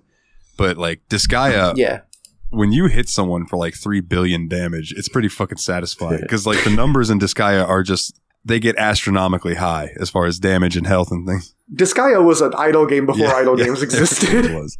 All right. Next one also comes in from Dane, who asks, what non-Yakuza title are you most moist to? And it's worded like this because I made fun of Dane on the Discord for putting moist when he meant to put most. So I think what he really wants to know is what non-Yakuza title we're most looking forward to. Let's see, we gave a few games. Well, I guess we can name some more games that we're looking forward to playing. I'm honestly would just stay the same ones that I said before. Like, I really want to play Sonic Generations, Yakuza Kiwami 2, Doom 64, and Resident Evil 2. It's not for the podcast, but I'm really, really, really looking forward to the Dead Cells Castlevania DLC. Like, that is absolutely going to be so dope. And Hades 2 as well. Like, I am absolutely jacked beyond belief at those games. I'm going to say Persona 5 because I know you find it daunting, but I think once you guys start playing it and you start getting enwrapped in the story. Now, there's the one thing the caveat, it's a slow start. Because it's some world building. I'm good with that. Think of it like an anime. The first couple episodes are getting you into the world and stuff. But then there's a specific moment that happens. And I think that it might pull you guys in the exact way, the same way it did me when I first played through, where it's just like this moment happens and you're like, oh shit. Okay. Like, now I'm just imagining a single moment that would pull me really into an anime story, and all I can think of is like 2 episodes into what's the show called? Madoka Magica. Where like something really big happens all of a sudden after it had been like a really cute magical girl show for 2 episodes, and all of a sudden shit changes. Yeah, so I'm really looking forward to that. Plus the music. I think that's going to be another game that kills the music category. Yeah, because I already know some of the songs just from Smash Absolutely. Bros. And like, good God, Last Surprise is going to win all the awards next year. Yeah, the song's so fucking good. Yeah, it's gonna be real hard to find another one that beats that, unless there's a really good Yakuza karaoke song in Kiwami too. I will say in Royal, it switches back and forth between the Royal, like because they changed some of the music, but you do still hear Last Surprise. And you sent us the Royal Battle theme, and it was Here's really the thing, good too. and this is like something I've really learned this year and just over the last couple of years. Sega, who is Atlas is Sega. Sega puts hella good soundtracks in their games. Yes. I am thee and thou art I. Thou art I. Yeah. Sega soundtracks are bangers. Absolutely. Yeah, for sure. Like, I just expect Sega to not miss. Like, seriously, the only reason I didn't vote for Sonic Frontiers to win Best Soundtrack is because we didn't play it for the podcast. I almost nominated it anyway. Because, like, Vandalize is incredibly sick. I love the Level 1-2 Cyberspace song a ton. Yeah. Like, there's just so many great songs. Oh, right. So these next 2 questions, I'm going to kind of say we're not going to do because they're basically questions that were from awards. These are from Jeff. What was the biggest surprise of 2022? And what was the biggest disappointment of 2022? Those are pretty much... I do have one separate answer for disappointment, and it's just that One Piece World Seeker got delayed. And that Starfield got delayed. Yeah. And that Hogwarts Legacy got delayed. Yeah. Those are my disappointments. Then I'm good now. Okay. But this one also comes from Jeff, which I think is pertinent. And are there any future changes to the show's format in 2023? And for me, I think that's a possibility. But I think the main one is, like we said, we're taking the entire year to play one video game this year. And I think that's going to be a big format change for us. We're giving ourselves plenty of time so we can put together one really good Persona 5 episode. Yeah, and I think like for the games that we have that are, say, like past 40, 50 hours, because like 40 hours, you know, we might be able to do 2 episodes on that and knock it out or get close enough. But when you start getting into the games that are like 60 hours long, and God forbid I throw Agarest Generations of War at y'all, that game's 120 hours long or so, like 140 hours, some stupid amount, like those types of games. See you guys next week on Kingmaker Pathfinder Part 7. Yeah, exactly. Like if Kingmaker, I don't want to throw those games at you guys and try to make you cram them in a month. Yeah. And just try to do like 2 episodes and knock them out. So it's like, I would rather us take those long games and take a long time to play them. Now, you know, I'm not expecting you guys to bust it out and have that game done by fucking July or whatever. But if you do, so be it. You know, that's your prerogative, however you want to play it. But also, like, I don't want Persona 5 to interfere with what we're doing for the other games too. So it's kind of just going to be like a downtime game. Like, you know, if we're playing a particularly shorter game for the show, play a little Persona 2. That's all I ask. Yeah, and I think that's probably a good way to do things moving forward. Because I know we used to have our short game poll for when we had these really long games that we knew were going to take multiple episodes. I think if we do, like Dalton said, like a 40-plus hour game, I don't think we should do multiple episodes on it per se, but find a Midnight Mysteries for Hana Houdini to play and do an episode on that one week while we also play while we also play Persona. That way we can... Okay, so your suggestion is to do like a short game first instead of doing it as like an intermediate episode, right? Okay. So like instead of part 1, then Midnight Mysteries, then part 2, it would just be we play Midnight Mysteries for the next episode. We have 2 weeks to work on that, but those 2 weeks that's we're what also I think we playing should do in the future. Game. I love that idea, dude. That would I think that's brilliant, especially now that we switched to the bi-weekly that would probably format. track better for downloads too, because downloads always seem to drop for parts like 2 and 3. Yeah, because I noticed like Yakuza 0 Part 2 did not get anywhere near as many downloads as Part 1. So I think that, you know, behind the scenes a little bit, I think it does make sense for us to not do episodes in multiple parts as much. But another format change I think we've kind of discussed a little bit is going a little less plot heavy on some of these games. Like when we did Trails in the Sky, that episode, was exhausting, honestly, just trying to recall the plot and talk about it. I know towards the end of it, I was like tripping all over my tongue trying to just say what happened in the game. I don't think we really want to do it like that anymore because it's like, A, exhausting, and 2, do y'all like listening to that? I don't know. I know Adam does, but I don't know if... I know Adam does. I mean, I also, it gets to the point where, like, yes, I have things to comment on when the game gets to certain points in the game, but also, like, you'll hit, like, 4 or 5 major plot beats where the only thing to say is, wow, that happened, and it surprised me, you know? I feel like just, like, freeform talking about the games isn't, is going to flow better. Me too. Anyway. So it's like, if the plot points come up in conversation, that's fine, but we don't need to cover every minute detail in between. I agree. Like, we get backgrounds on characters. We can talk about what the characters do in the game, what they did, but we don't have to say, then this happened, then this happened, then this happened. Because, Adam, I know you like it, but your episodes where you do that, they're still only 20 minutes long or 30, 40 minutes long. Ours get to 3 hours, and I don't like it. Yeah, like, I think on the last episode, when me and Jeff were trying to describe the plot of Free Space 1 to you guys, I think we did a good job of covering it without it being literal bullet point by bullet point. Yeah. I think it gets trickier to do that thing like with RPGs because they are so plot dependent, but we'll find different ways to talk about them because, like I said, I can't do that for every RPG anymore. It's too hard. Yeah, and I would rather it be like... if we put out a 3-hour episode, that's because we just had so much to talk about that it ended up being 3 hours. Exactly. Instead of it's because we were trying to get all this information in. Yeah, because we're trying to talk about a 60-hour game in 3 hours. It's like, it's hard. Yeah.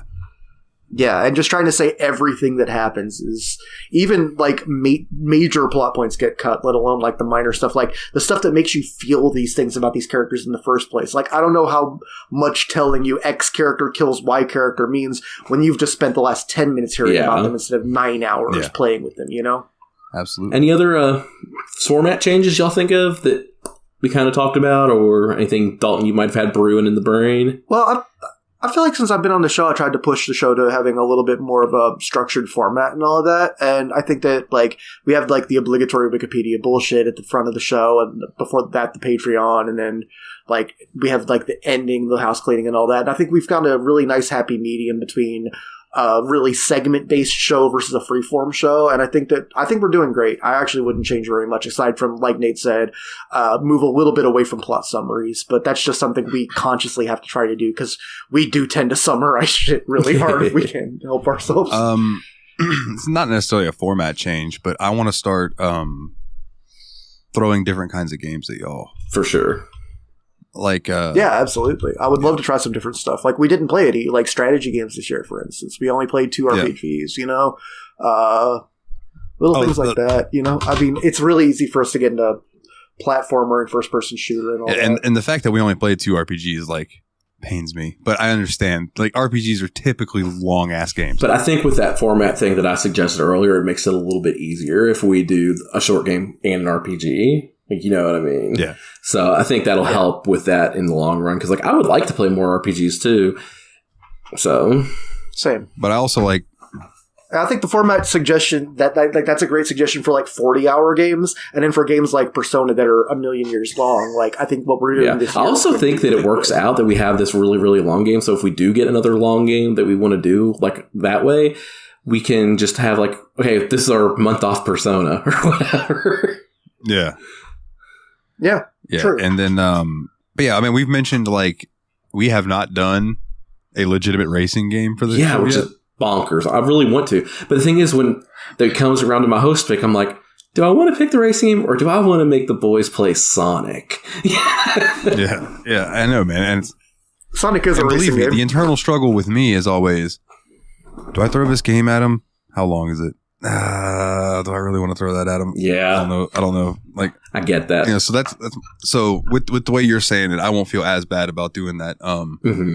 But there's a few different series that I have that I've never really delved into that I've always been, like Disgaea, for example. Like, I would love to play a Disgaea game and see what those are all about, because I own a couple of them. But yeah, that's just, you know, I don't know. Maybe just switching it up where we're not playing like the same. Like, we played a lot of action games this year. And I know I'm contradicting myself because the first game of next year's fucking Tomb Raider, which is an action game. Okay. But I just really love Lara Croft. Fair. And one thing I really like too is how we did October this year. I wouldn't mind having another month where we do a special kind of theme where we do a weekly show instead of a bi-weekly show, because I wouldn't be opposed to putting out a couple more episodes occasionally a year. Just to, I like recording, but sometimes it got really hard when we were doing it weekly at one point. So I don't want to go back to that necessarily, but I would not mind doing more episodes. Like, does that make sense? Yeah, I love the idea of doing like maybe a Valentine's love month or a feel good games of the summer, July or something like that. You know, I wouldn't mind that at all. Because like do one in like the spring and then the fall. Yeah, that sounds really good. Yeah, we'll hash that out. Yeah. So I feel like we backed off to bi-weekly because we were really self-aware that we were not managing our time well and we weren't getting games finished and all of that. And I don't think that the Halloween season ended up being too much of a strain on us. So like I think that doing it like kind of alternating like that would be a good idea, and I'm on board. And plus we don't even finish games when we're doing bi-weekly all the time anyway. I'm the only one that beat Free Space. Even the guy that paid us to play Free Space didn't beat it. That's fair. Usually, I'm cool. Like, I'm happy if one of us, at least one of us gets close to beating. Yeah. I was the sacrificial lamb on Outlast 2. Yeah. At least one of us usually gets towards the end or at least beats it. But yeah, man, that's all. That's all for myself. I'm glad I only played as much Outlast 2 as I did. I would not have been happier if I played more. Yeah, I told you to stop because I knew what you would do. Yeah. Oh, yeah, I Blair Witched it for you. You're welcome. And I would have been even more miserable. I appreciate that. All right, so let's go and move on to the next one. This one's also from Jeff, and he wants to know, are you planning to do any revisits of old games played, like, for example, Fallout 4, Doki Doki Literature Club, etc.? And that's a big yes. Yeah, in fact, you actually literally named one that we're planning to redo soon. Whether we do it like relatively soon or if it's my pick in October for my week, we are absolutely playing DDLC Plus this year. Yes, because I've never played it. I've never played the Plus version. So like I'm relatively unspoiled. Like I've listened to a few things about it years ago, so like it's not stuck with me. So like it's gonna be legit first time player kind of deal with me going into that one. So. Yeah, Nate knows what Monica looks like, not that without it. But I also too for that episode, I don't know if I'll have her guest, but I might do like a little segment that I add in where I talk to Megan about it, because I sat there and watched her. Like she played up until the point where things happened, and then I watched from there on, and just watching her reactions to everything was fucking priceless. Yeah. Like. So when the song Sayonara first plays? There are also some games like in the history of the show, because like I was listening to the show before I was on the show, right? And there's some games from back then that I wouldn't mind getting my hands on. Like, for instance, like Psychonauts? I forgot they played that one already. Psychonauts is a big one for me. That one a couple times. Yeah. But Psychonauts would be one of them. Another one might even be like Tinker, The Last Color. You know what I'm talking about. Oh yeah, the Last Tinker, City of Color. Yeah, that's it. Because that one really intrigued me. That sounded really. And also, there was another big one that was jumping, Bug Snacks, because that was before I was on the show as well. And I think that would be a really fun one for the three of us to dive into at some point. I would absolutely love to do Bug Snacks again. So I am scrolling back through the episodes on Anchor real quick, so I can just kind of briefly look through and see if there's anything that jumps out at me. I would say Arkham Asylum, but Nate, you played through that off the show. Yeah. And we did Arkham City. I think we covered. I feel like we kind of covered that a little bit with I would be interested eventually to see what you guys thought of the Outer Worlds. Yeah, that was one that I listened to you and Ryan, and I thought that game sounded really, really interesting. So like, especially if I was playing it for the show, I could get into it. So like, it sounded like you get a lot of decisions to make in that game, and that sounds really exciting for me. Like it sounded like the decisions are just so much more meaningful than like Skyrim and Fallout and stuff. Nate, I don't know how much you would get along with it, but Willie, I would absolutely be interested in what you thought of Sid Meier's Pirates. Right? Okay. One that, now that I'm thinking about it, this might be like my go-to if I pick one this year. The Talos Principle. So that's... Okay, yes, absolutely. That is absolutely one I've been wanting to get around. Actually, you know what wouldn't be a bad idea is if we just combined two of these questions we had this week. What if we did like a Summer of Revisits or something, like Do Over May or something. Be good. I think there are, like you said, Outer Worlds or Outer Wilds is a long game, so that one might be a little bit of a struggle. Unless we decide that. Yeah, that's true. No, it's not a bad idea. I'm just we might be able to do that one spitballing. at the end of the month, so we have ourselves a month to play that with a few shorter games that are revisits between it. Yeah. I'm just like, I shouldn't be saying this on air. I should be saying this to you guys later because I don't want to give people like a false hope. It's just me rolling things over my head. Sorry, I'm very excited right now. Question. It's fun. Like Wonder Boy would be great. I would love to play that one. Oh yes, hell yes. Wonder Boy, I think you guys would really absolutely dig that game.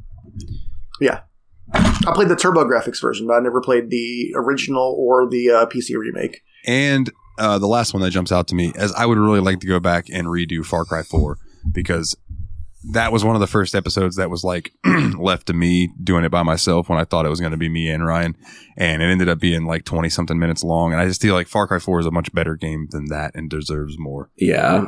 So like all those ones that you did by yourself, like I feel like are worth revisits. Yeah, I was thinking of West of Loathing too. West of Loathing, yeah. Like, I think that would be a game I would enjoy. Both of you would really like West of Loathing. I think, so those ones you did by yourself, if there's ones that you really want to redo, let us know because I think that those are very valid to come back up. Yeah. Let me know if you want to do Pokemon Uranium so I can not be on the episode that week. No, I think that one's good for what it is. There are a couple other fan-made Pokemon games I might throw at you, but Uranium I've already done. So. Yeah, we got Nexamon coming. We're good. No, it's Uranium in specific. Yeah, we got Nexamon and Koromon. And we're good. I gotta say, I might throw Digimon at y'all sometime. Hell yeah. Isn't Digimon Sleuth the one you play? But there's also Survive that came out fairly recently. That sounds pretty cool. So Cyber Sleuth comes together in a 2-pack now because there's 2 sides to the story. There's Cyber Sleuth and there's Hacker's Memory. Okay. And I have not played Hacker's Memory. Cool. So there's that. I just finished my Poke and I'm sad. All right. So cool stuff. Yeah. So definitely planning some revisits. We actually get more out of that question than I thought we would, Jeff. So thank you. This next one comes in from Madakin Queen. Will we really get Silk Song? And if so, thoughts or predictions? Girl, I've been waiting so long for this game. I think it's going to be incredible when it comes out in the year 2026. That's all I have to say about that. Silk Song will come out after the album Chinese Democracy, but before the actual thing Chinese It might Democracy. come out around the same time as Elder Scrolls 6. Wait, didn't that album actually come out? Damn it. That Chinese Democracy did come out and it was awful, apparently. That's right. Oh my god, it came out in 2008. I need to update my references. I was going to make the joke that it'll probably come out and get overshadowed by Elder Scrolls 6. But Nice. So this one is from Adam, and I think I might have no Dalton's answer. So what is this franchise or series you would like to start in 2023? Ooh, franchise or series? I mean, my go-to answer is Persona, but since we're doing that, Grand Theft Auto. Yeah, okay. I like that. One that I would like to start is Resident Evil, because we haven't done that for the show at all, and I think that's going to be a ball when we get to it. Because I've played some of Resi 2, played about 4 hours in it before we started our Halloween series of games, and I just think all of us would really love playing that one. Yeah, I want to go ahead and say that I don't think you should hold Resident Evil for October. Like, if you want to play it, we should just play it as a regular game. Because I was kind of sad that Resident Evil 2 lost to Outlast 2 in the poll, and I'm still a little bitter about it. That's my bad. No, you're good, homie. I do have one other answer, but Willie, please go first. I don't got anything. I don't know anything. I've never played a video game before in my life. You're not excited for anything? I want to play... No, I take that back. I want to play Monster Rancher. Ooh, okay. I'd keep almost picking it as a game. I know you just said you had all those Mon games you wanted to play next year, so maybe next year will be the Mon game thing. Hell yeah. This year was the beat 'em up year. Me too. I really want to play the Monster Rancher 2 remake and finally actually, get the Phoenix without it crashing my emulator. I have 2 more answers actually for this. One, Mortal Kombat. Yeah. Oh, I would love to play Mortal Kombat. Hell yeah, dude. Yeah. Yes, and you two already have it too, so I'm absolutely on board with that. And Wolfenstein. Which Wolfenstein? The old school original ones done a or couple the new Dooms. ones? I'm sure he means like the New Order and ones like that. That's a good question. I might start in the middle. That was, strictly speaking, there's like 5 Wolfenstein series now. Because there's Wolfenstein, the original game, Castle Wolfenstein. Then there's Wolfenstein 3D and its sequels. Then there's the Wolfenstein that came out in like 2003, Return to Castle Wolfenstein, I want to say. I didn't like it. Is it?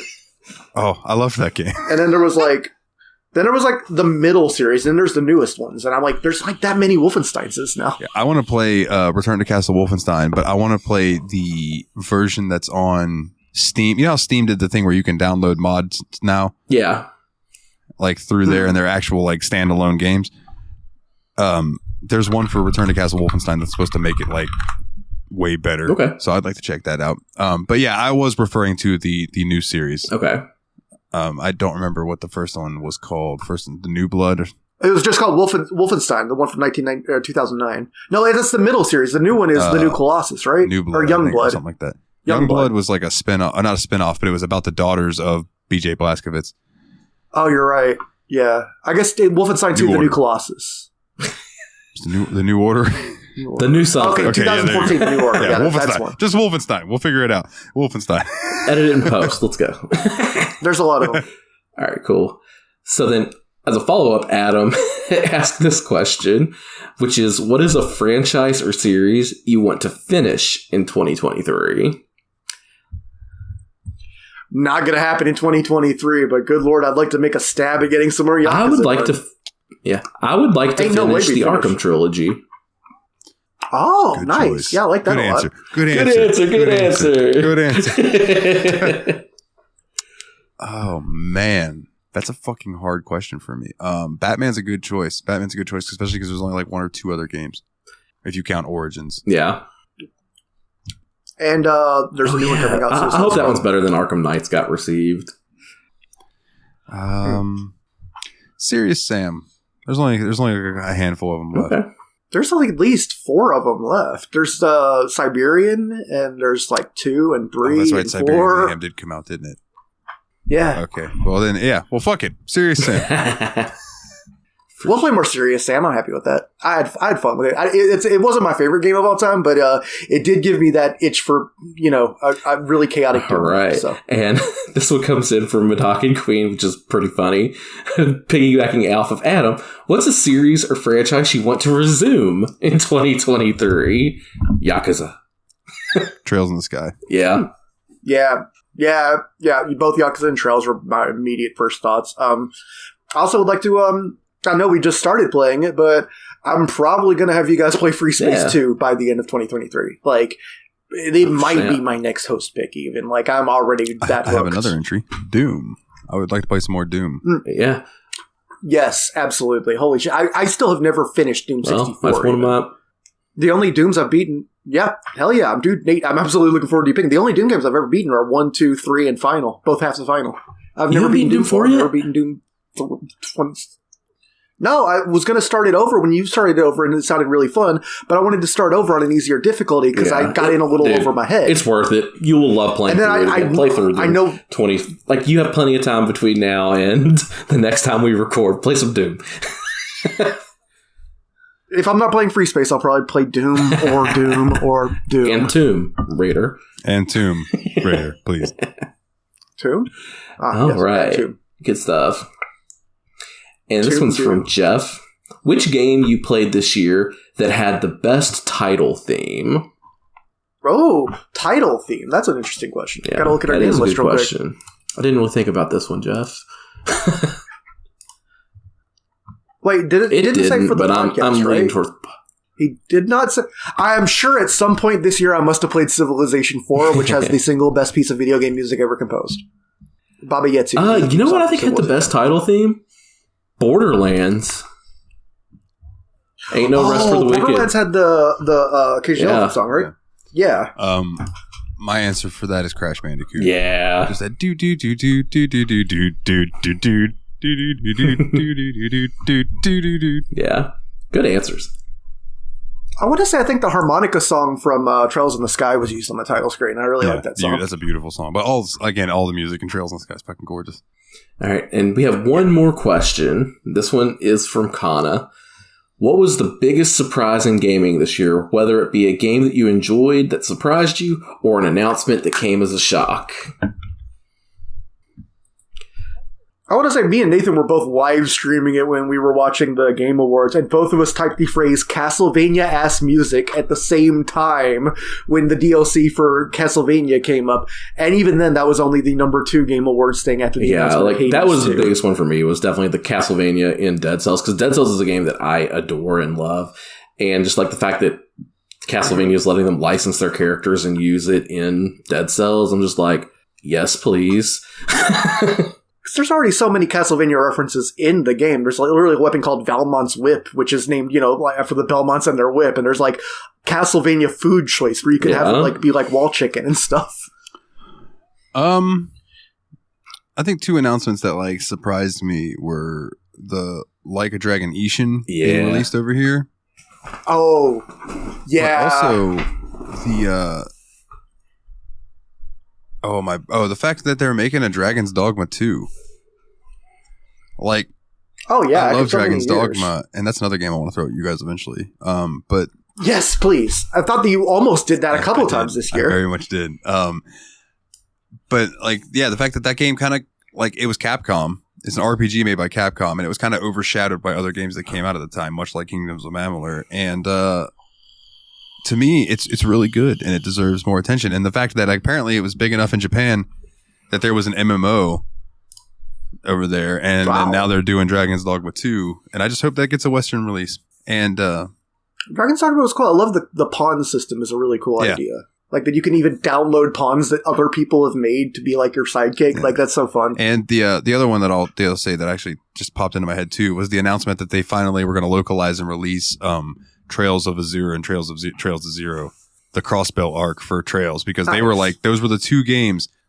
We had the Trails in the Sky series, and then we had Trails of Cold Steel, but they had never released the Crossbell arc, and now they are. Yeah.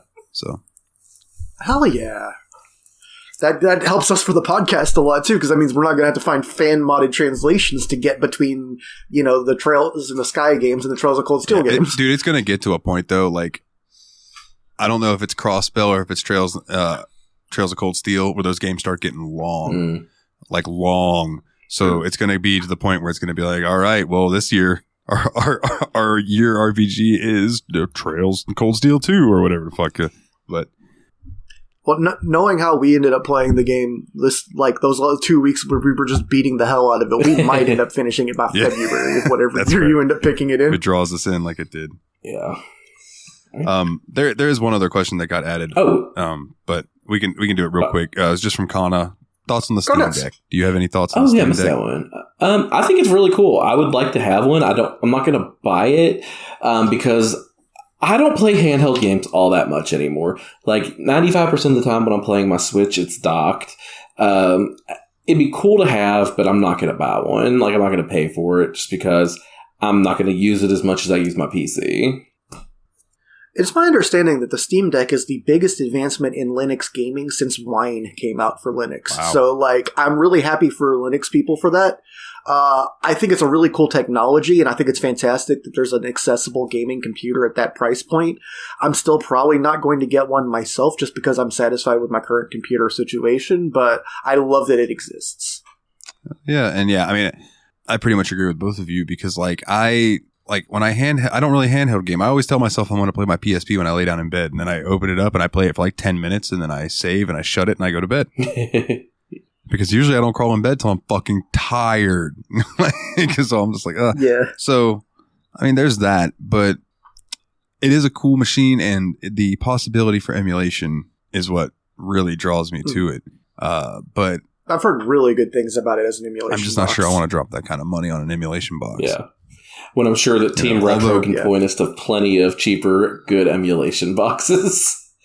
Yeah, shout out Team Retro. That's true. On YouTube. Which, speaking of, gentlemen, that's the end of the Steamy Awards. Are you ready to get into some house cleaning? Let's do it, too. Good stuff, guys. Good stuff. Let's go. All right.